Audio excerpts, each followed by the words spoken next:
Hello everyone, good morning. मैं Archana Mishra. Dear student, आज हम लोग पढ़ेंगे एक प्यारी सी कविता सूरज और मुर्गा। यह कविता ऐसी है, इसमें मुर्गे को यह भ्रम हो जाता है कि जब वो बोलता है, आवाज़ निकालता है, तभी सूरज निकलता है। ऐसा होता है? नहीं ना। सूरज अपने टाइम से निकल आता है, मुर्गे के आवाज़ से नहीं। ओके। कई बार हमने देखा है मुर्गा बांग लगाता जब पूरब में मुस्काता सूरज धीरे धीरे आता तब। कई बार हमने देखा है मुर्गा बांग लगाता जब पूरब में मुस्काता सूरज धीरे धीरे आता तब। इसी बात से लगा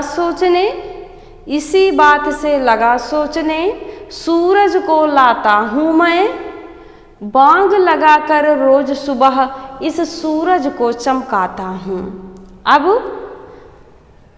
मुर्गा सोच रहा है कि सूरज को मैं ही ले आता हूँ।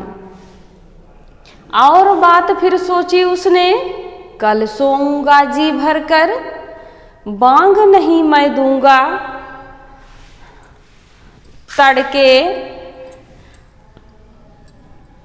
बांग नहीं दूंगा, तड़के सूरज आएगा क्यों कर।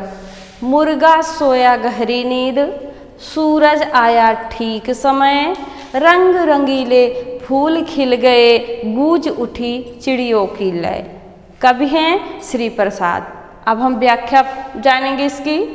इसमें मुर्गे को भ्रम है, मुर्गा सोचता है कि मैं आवाज़ लगाता हूँ, बांग लगाता हूँ, बोलता हूँ, मेरे बोलने से ही ये सूरज निकलता है।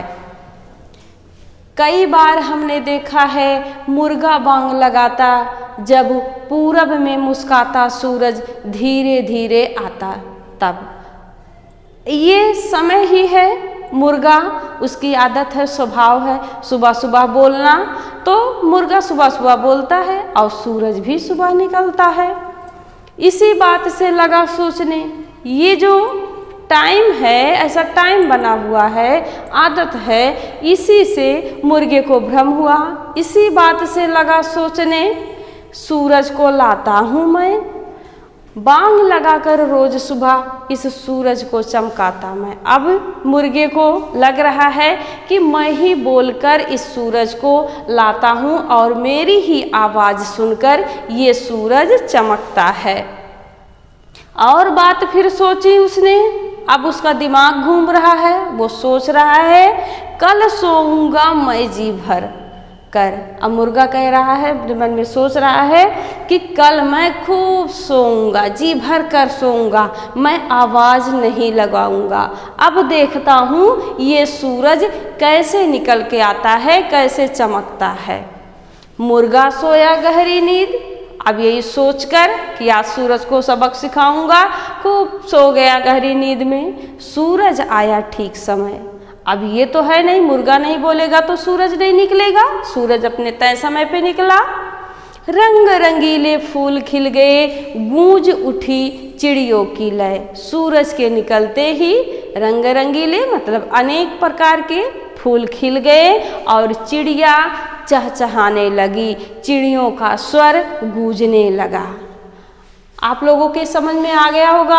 आप लोग इसको लयबद्ध तरीके से पढ़िएगा और इसके भावों को समझिएगा। Okay, bye bye.